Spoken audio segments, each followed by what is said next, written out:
My adoptive mother took me in to borrow my luck for her family, but their luck just got worse and worse. They didn't know that I was already dead. They were borrowing luck from a dead person. And when you borrow from the dead, you pay it back with your life. I was born from a dead woman's womb. My mother was already dead when she gave birth to me. My grandma was going to bury her, but then she saw my mother's belly was still moving. So, steeling herself, she cut the stomach open and pulled me out. But it was too late. When she pulled me out, my skin was already blue and purple. I wasn't breathing. She was about to bury me with my mom, but then I opened my eyes. From then on, I became my grandma's secret. She hid me in her house and didn't dare let me go to school. If I did, people would find out I had no heartbeat, no breath, and that my skin was completely colorless.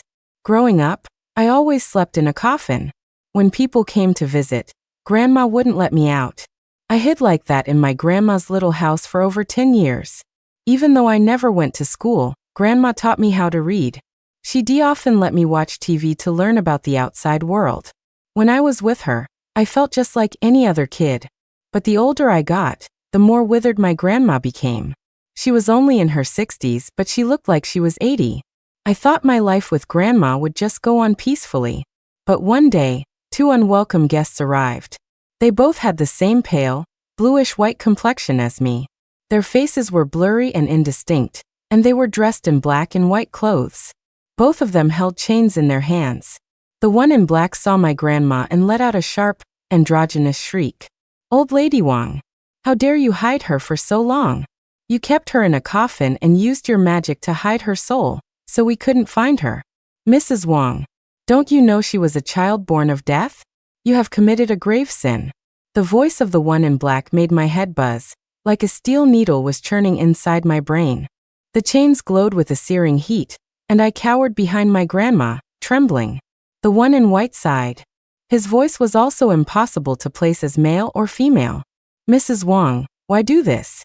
We go way back. Why would you sacrifice your own life force to raise a child like this?" Hearing the one in white, I wasn't so scared anymore. I stood up and saw my grandma's ancient face, and suddenly, I understood everything. I opened my mouth, but before I could speak, tears started streaming down my face. Grandma sighed and stroked my head. "What are you crying for, sweetie?" She turned to the figures in black and white. "I know I've committed a great sin. After I die, I'm willing to atone for it. I won't seek reincarnation. Didn't you once think highly of my abilities? I can stay in the underworld and work for you." The 2 figures looked at each other, and after a moment of silence, they said, "We must report this to the king of the underworld." And just like that, they vanished. My heart ached for what my grandma had sacrificed for me, and I hated that I wasn't a normal person. I cried in her arms for a long time. After that, the 2 figures never came back for me. When I was 12, my grandma passed away quietly. The night before she died, she held my hand tightly and told me many things in a rambling voice. "Sweetie, your mother wasn't my biological daughter. I found her she was only 3 or 4 at the time." Grandma's eyes were wide open, a smile on her face. "I'm going to see your mother tomorrow. You have to take care of yourself from now on." Her old, trembling hand pulled out a jade pendant and pressed it into my palm. "As long as you wear this, you'll be just like a living person. You'll have a breath and a heartbeat." I took the pendant, my hands shaking, and looked at her with tears in my eyes. The next day, Grandma passed away with a smile on her face. After she was gone, I was quickly discovered. The village chief didn't understand why my grandma had hidden me for so long, but he sent me to the town orphanage. I was in the orphanage for 2 years before my adoptive parents found me. The first time I saw them, I knew they were bad news. The man was in his 40s, with a crooked nose and a pale face on a dark-skinned body, the face of someone you couldn't trust. The woman was in her 30s, with high, fleshless cheekbones and sharp, triangular eyes. She looked shrewd and difficult to get along with. Not only that, but a thick, dark aura clung to them. The moment the woman saw me, she smiled and grabbed my hand. "Look how beautiful this child is. Her skin is so pale, it's almost transparent." But a few seconds later, she shivered and let go. "Why are this kid's hands so cold? It's like holding a block of ice." The director quickly explained that I've had a naturally low body temperature since I was little. Director, are you sure you got the child's birth information right? It was the 14th day of the 7th lunar month, between 1 and 3 in the morning, correct?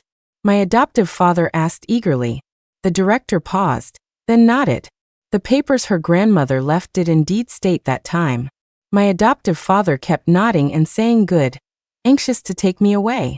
After confirming their family situation was decent, the director let me go with them. But the moment we got in the car, the smile on my adoptive mother's face vanished. She gave me a cold look. Why do you look like such a little tramp at your age? Get away from me. I start shivering the second I sit next to you. Is there something wrong with you? Your face is white as a ghost. You're just bad luck. My adoptive mother muttered under her breath, scooting far away from me in disgust. I kept my head down and said nothing. I could feel a raw, undisguised malice coming from her. And that malice was my favorite food. This was a secret I had never even told my grandma. I slowly, delicately absorbed the malice coming from my adoptive mother, and I could feel my fingertips flush with a hint of color. All right, that's enough. Don't forget the orphanage does follow-up calls. If this girl says the wrong thing, my adoptive father said, turning to glare at his wife. Then he forced a kind smile. Claire, right? That's your name? Your auntie's bark is worse than her bite. Don't mind her. We're very happy to have you. Oh, I haven't told you yet, you have a little brother. His name is Leo. I'm sure you two will get along great. My adoptive mother pursed her lips and snorted. If it wasn't for borrowing this girl's luck. She suddenly realized she'd let it slip and quickly shut her mouth. With my head still lowered, a slow smile spread across my face. When you borrow luck from the dead, you have to pay it back with your life. My adoptive father's home was in a mid-range apartment complex in the city, a typical 3-bedroom layout. My adoptive mother pointed to a small, semi-open storage closet. You'll live in here from now on. When I just stared at her, she sneered. What, is it too small for you? An orphan like you with no parents deserves a place like this. She shoved me towards the storage room door and pushed it open. A wave of damp, musty air hit me. The walls were covered in fine mold from the constant humidity. A single bare incandescent bulb hung from the ceiling, with little bugs circling it. The room was less than 20 square feet, with just a yellowed mattress and bedding on the floor. There were no windows. It was cramped and oppressive. Thank you, Auntie, for preparing such a nice room for me. Her face instantly darkened. Who are you being sarcastic with? I shook my head innocently. To be honest, I really liked it here. I grew up sleeping in a coffin, and was long used to environments heavy with dark energy. This place couldn't be better for me. You need to remember, we didn't adopt a princess. From now on, all the housework is yours. We've got a pile of dirty clothes saved up. You can wash them today. And your hair, it's too long. Won't that waste water when you wash it? I'll cut it for you. My adoptive mother stared at my hair, her eyes glinting. Of course, I knew what she wanted my hair for. After all those years with my grandma, watching people come to her for help, I'd picked up a few things. To borrow someone's luck, you need their hair and their exact time of birth. I obediently let my adoptive mother cut my long hair. Once she had the hair, her attitude softened slightly. Good girl. Finish the laundry, and you won't have to make dinner tonight. She pointed to a basket of clothes in the adjacent bathroom. The clothes were piled up like a small mountain, with a dozen yellowed men's underwear tossed on top.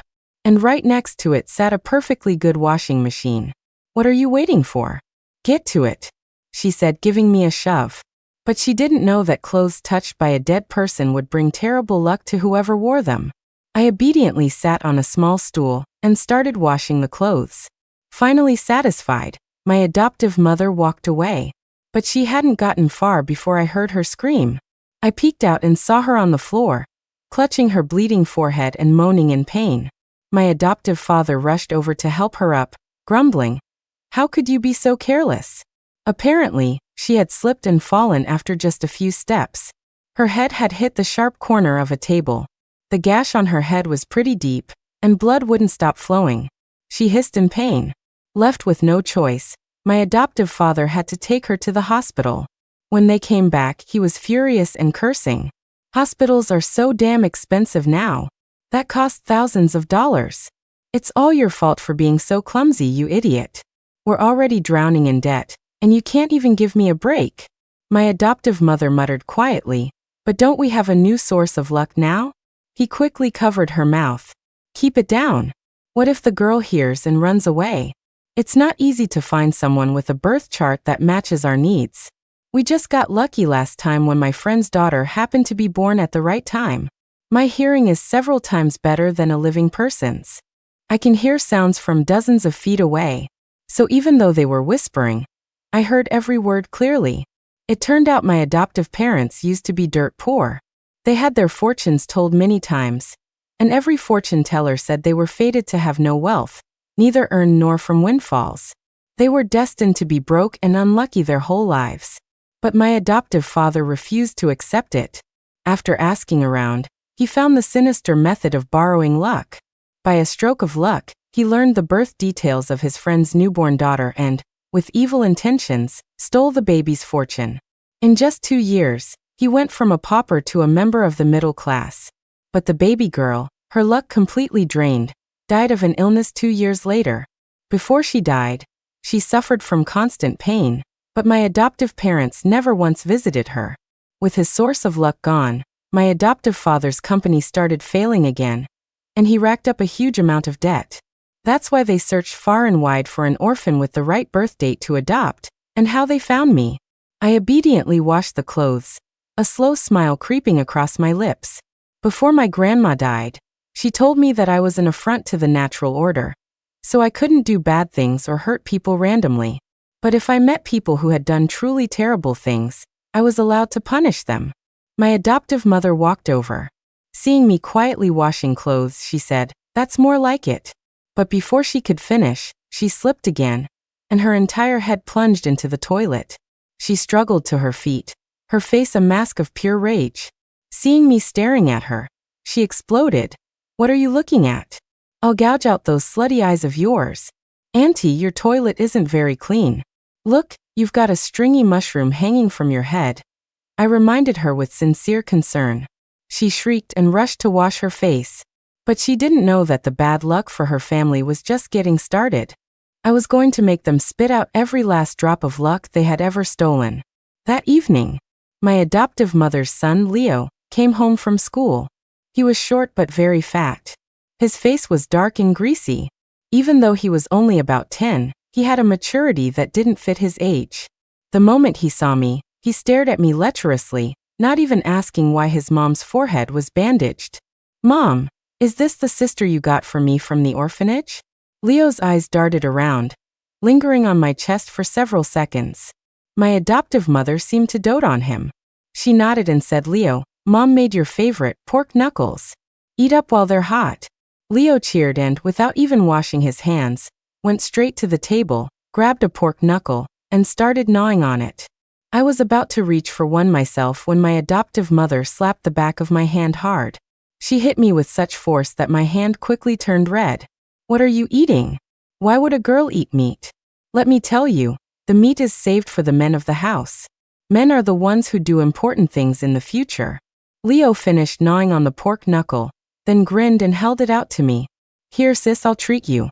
I looked down at the bone, which he had picked almost clean, still glistening with his foul-smelling saliva. "Hurry up and eat it, sister.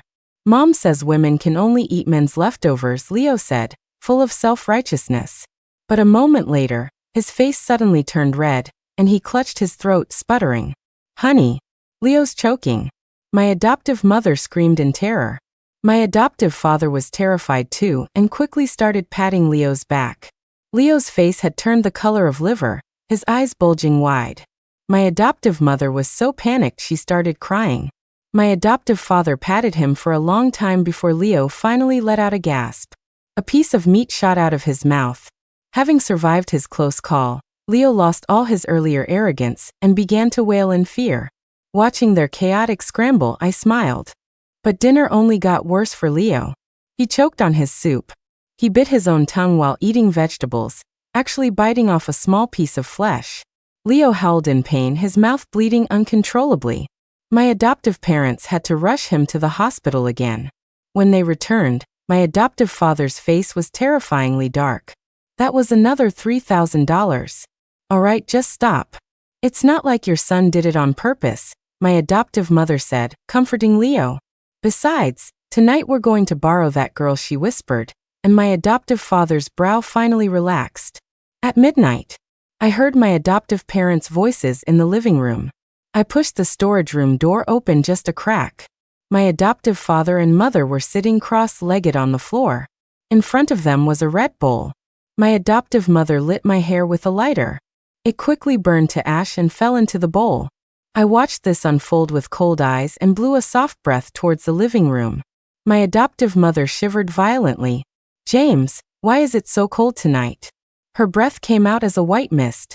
My adoptive father was also shivering, but he just said, cut the crap. Let's get this done. I watched them with a grim expression.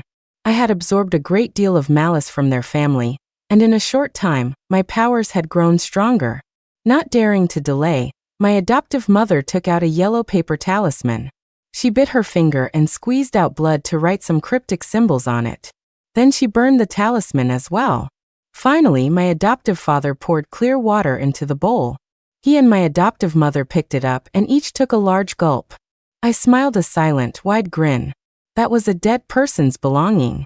The next moment, my adoptive mother's eyes flew open. She clutched her throat. Ah! My adoptive father pointed at her throat in terror. Honey, it looks like something is moving in your throat. Suddenly she retched.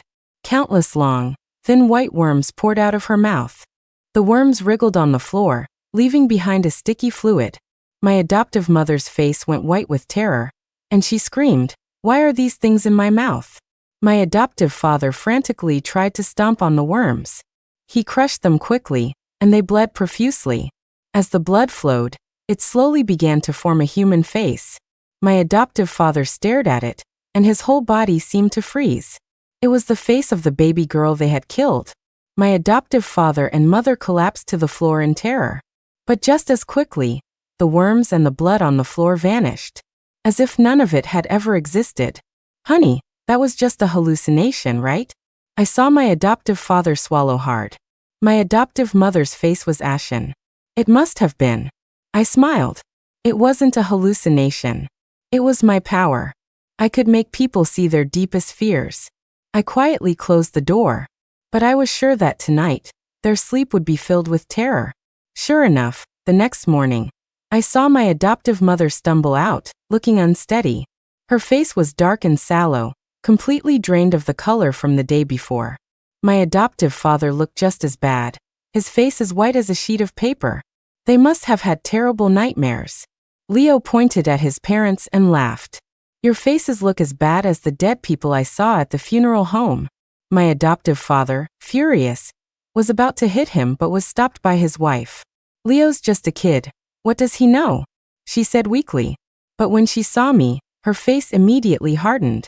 Why haven't you made breakfast yet? Are you waiting for me to do it for you? I obediently went to make breakfast.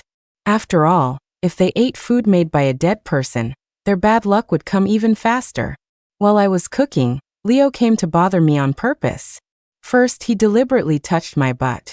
Seeing my blank expression, Leo shouted, "What are you looking at? Mom said girls were born to be touched by men. My parents adopted you, so you have to take care of me. I can do whatever I want to you." Even though Leo was still in elementary school, he talked with this gross, entitled attitude. I couldn't be bothered with him. They were all going to die soon anyway.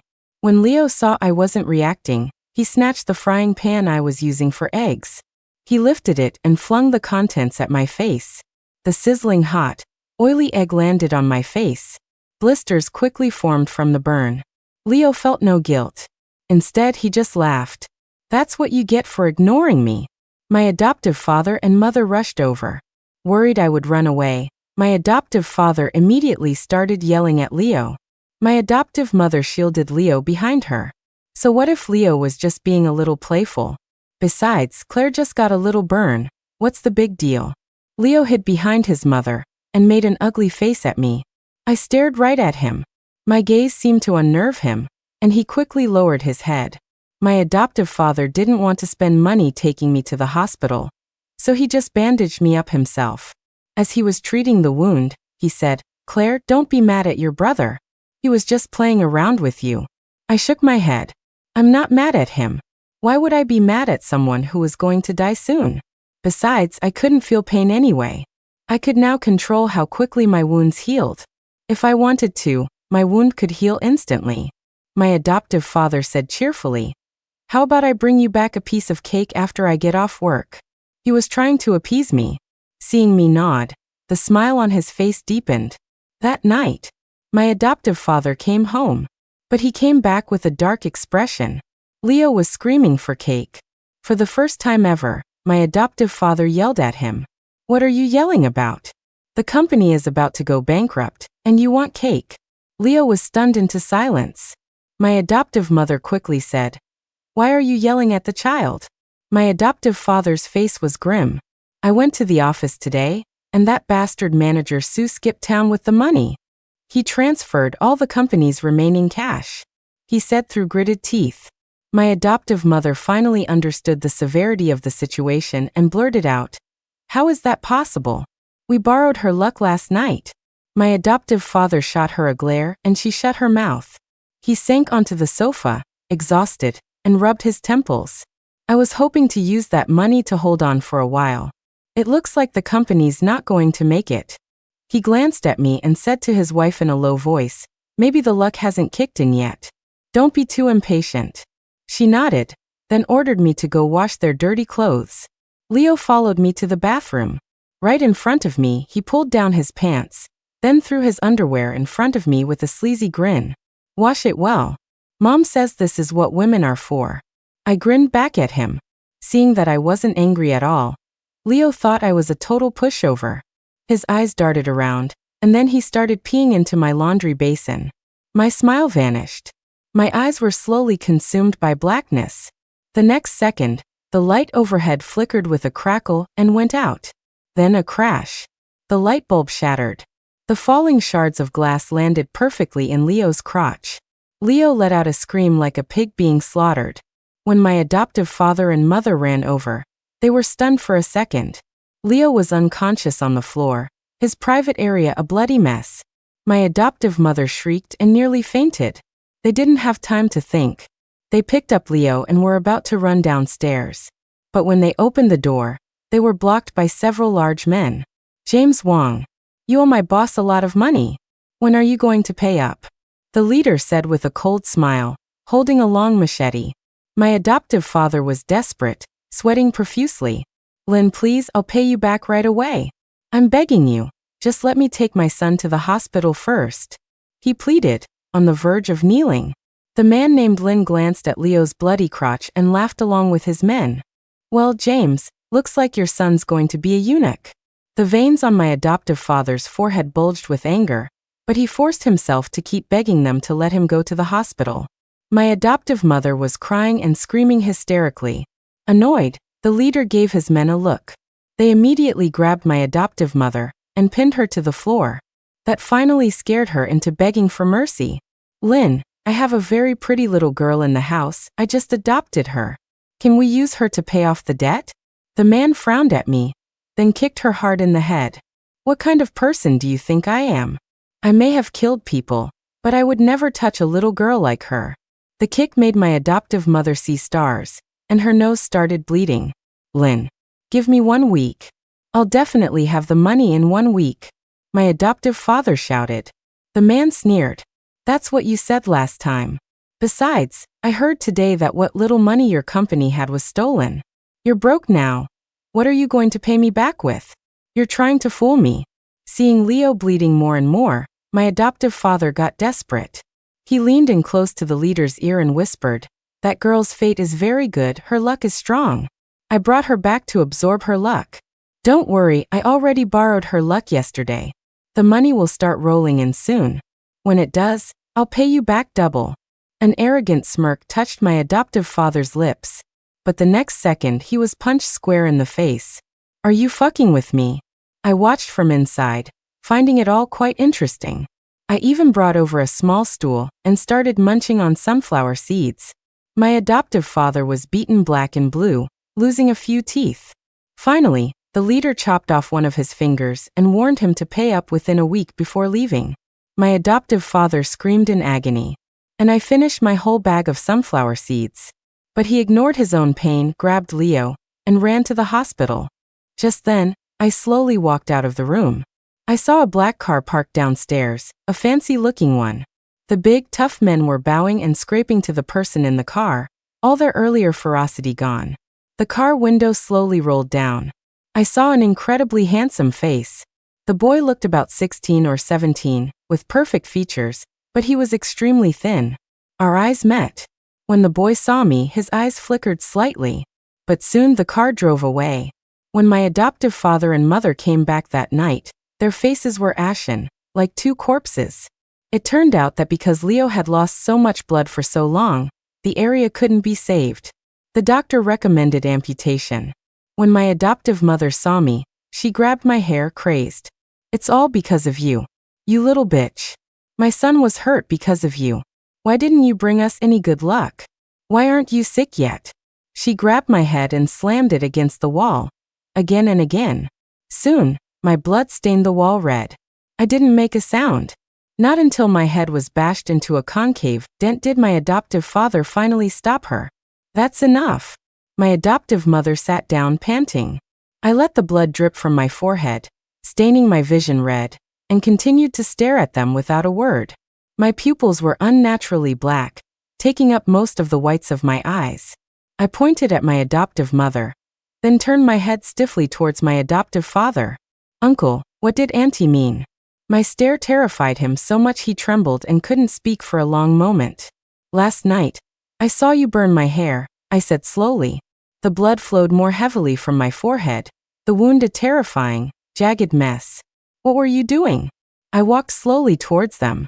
My face began to morph into that of the baby girl they had killed. I let out a piercing cry, like an infant's. It hurts so much." They were horrified. "Don't come over here. Stay away," my adoptive mother screamed. She scrambled backwards, falling over herself. I walked right up to her, squatted down, and let out a sigh of pure bliss. Their thick, heavy fear was my favorite food. I could feel my cheeks growing rosier, my body even starting to warm up. I was finally feeling a little bit of a living person's warmth. "Auntie, what's wrong?" "Look closely, it's me, Claire," I said with a concerned look. My adoptive parents finally calmed down. My adoptive father was breathing heavily, his face twisted as he looked at me. His eyes were bloodshot, and he muttered to himself, "Why is it taking so long to work this time? Last time, I won the lottery the very next day." He stared at me, his eyes looking like he wanted to eat me alive. But I was happy, because this meant I could absorb even more malice. My powers would grow even stronger. My adoptive mother suddenly spoke, her voice hoarse. "Didn't that master say there was another, faster way?" My adoptive father froze for a second. Then the way they looked at me grew even darker. "That's right, I forgot. There is a faster way."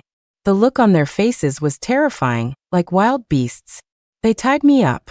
My adoptive mother stared at me with a strange expression, her throat bobbing. "The master said there's a much crueler method to directly eat the flesh of the person whose luck you're borrowing. Since this damn girl heard everything last night, there's no need to act anymore. Honey, let's just cut off her flesh and eat it. Then Leo can get better." My adoptive father took out a knife, his face grim and terrifying. "Claire, don't blame your aunt and uncle. We were going to let you live for a couple more years, but things are urgent now. If those thugs don't get their money, they'll kill our whole family. You're a good girl. Uncle will burn paper money for you." His hands trembled as he held the knife and approached me. I lifted my head and gave him a sweet smile. "Uncle, if you eat my flesh, you'll become even unluckier. Do you know what kind of meat you can't eat? A dead person's meat." By now, my adoptive father was completely unhinged, ignoring everything I said. He sliced off a piece of flesh from my arm. Blood poured out. He picked up the piece of meat and wolfed it down. I stared at them, my face blank. In that moment, I couldn't tell who the real monster was. They were more like ghouls than I was. My adoptive mother lunged forward, slicing a large gash in my body with the knife. Deciding that was too slow, she grabbed onto me and began to bite into my flesh. Watching them, covered in blood like ravenous demons, I couldn't help but think how lucky I was to be dead. If I were a normal, living girl, how much pain and terror would I be feeling? They finally stopped. My adoptive father wiped the blood from his mouth and began to laugh maniacally. Leo is saved. Our company is saved. I'm going to go buy a lottery ticket. He couldn't wait and ran for the door. But before he could even get out of the house, he suddenly tripped and fell. He let out a terrible scream. Honey! My adoptive mother ran out in a panic. The knife he had been holding was now sticking straight through his eye, piercing the entire back of his skull. In his rush, he had run with the knife in his hand.